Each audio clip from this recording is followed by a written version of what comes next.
পরিস্থিতিটা স্বাভাবিক হলে। এখন আপনারা জানেন যে এই পুরা বেলটা নিয়ে নিছে হলো আরাকান আর্মি, কিন্তু দেশটা কিন্তু ওয়ার্ল্ডে সবাই কিন্তু বলতেছে এটা মিয়ানমার দেশ, কিন্তু আর দখলে ছিল আরাকান আর্মি। এখন করিডোরটা করতে গেলে কার সাথে করতে একটা সমস্যা আছে, এই একটুখানি ধৈর্য ধরেন, এই সমস্যাটারও সমাধান হয়ে যাবে। আরেকটা জিনিস হলো গরুর ক্ষেত্রে হয়েছে, এই গরু চোরাচালানের যেসব বন্ধ হয়েছে, আমাদের কৃষকরা কিন্তু গরু লাভবান হয়েছে।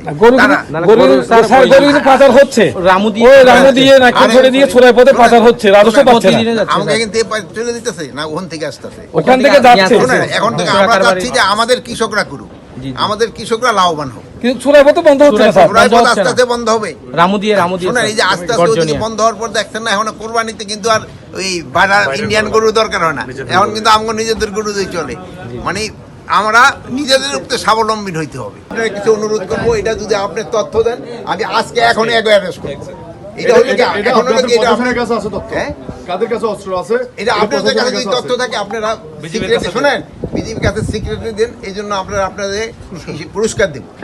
এটার জন্য আপনি যেহেতু ইন জেনারেল সবার সামনে বললে আবার এটা মুশকিল আছে, যেহেতু আপনার লাইফের একটা থ্রেট হয়ে যায়, আপনারা চুপে চাপে আমাদের কাছে দেন। এটার জন্য বিজেপির কাছে টাকা থাকে এবং অন্যান্য অর্গানাইজেশনের কাছে গুলো টাকা থাকে, ইন্টেলিজেন্স থেকে আপনাদের পয়সা দেওয়া হবে।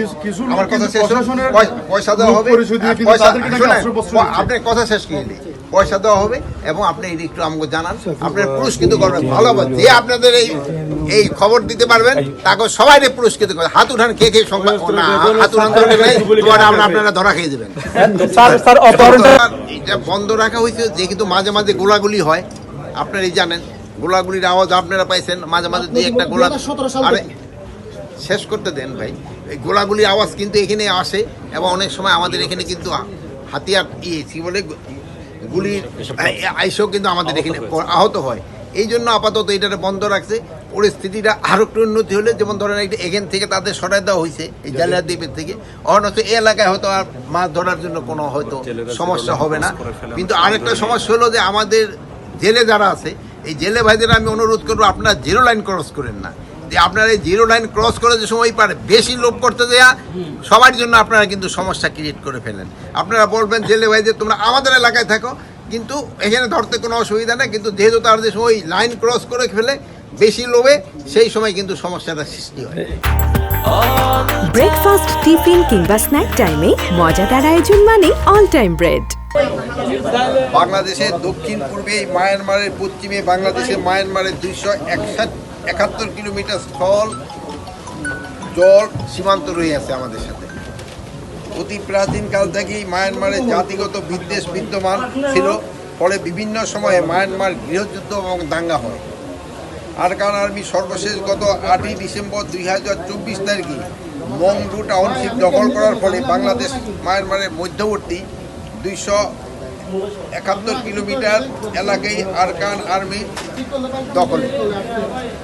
2017 সালে বাংলাদেশ আশ্রয় দেওয়া হয় প্রায় 10 লক্ষ রোহিঙ্গা। 2024 সাল পর্যন্ত নিরাপত্তা বাহিনীর অগোচর প্রায় 50 থেকে 60,000 রোহিঙ্গা বাংলাদেশে প্রবেশ করে, যাদের রেজিস্ট্রেশন এখন পর্যন্ত হয় নাই।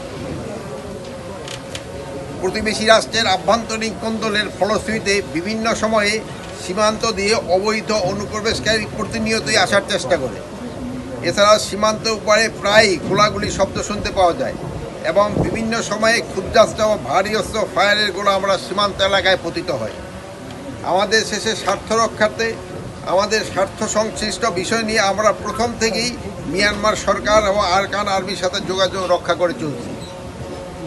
বিভিন্ন সময়ে জীবন রক্ষার্থে এবং যুদ্ধাহত কিছু মায়ানমার নাগরিককে বাংলাদেশে আগমন করলে তাতে নিতান্তই মানবিক কারণে গ্রহণ করা হয়েছে।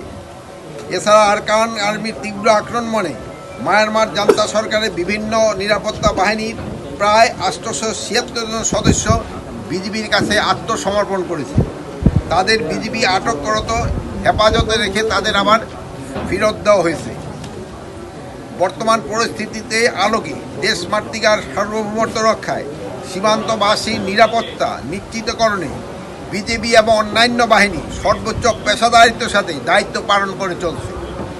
আমি আপনাদের মাধ্যমে সীমান্তবাসী ও দেশবাসীকে জানাতে চাই, আপনাদের ভয়ের কোনো কারণ নেই। সীমান্ত সম্পূর্ণভাবে আমাদের নিয়ন্ত্রণে রয়েছে এবং আমার যে কোনো পরিস্থিতি মোকাবেলা করার জন্য আমরা প্রস্তুত রয়েছি। ইতিমধ্যে মায়ানমার সীমান্তে সকল বিওপিতে জনবল বৃদ্ধি করা হয়েছে এবং অন্যান্য বাহিনীরও জনবলও বৃদ্ধি করা হয়েছে। নাফ নদীতে টহল তৎপরতাও বৃদ্ধি করা হয়েছে। সীমান্তে বিভিন্ন গুরুত্বপূর্ণ স্থানে গোয়েন্দা কার্যক্রমও বৃদ্ধি করা হয়েছে।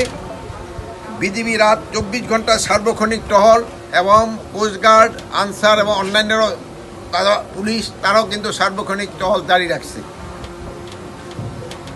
সব বাহিনীর এই আন্তরিক এবং অক্লান্ত প্রচেষ্টা পরে রক্ষার্থে মরিয়া হয়ে অসাধু বাংলাদেশি দালাল চক্রের সহায়তায় কিছু সংখ্যক রোহিঙ্গা কিন্তু বাংলাদেশে প্রবেশ করছে।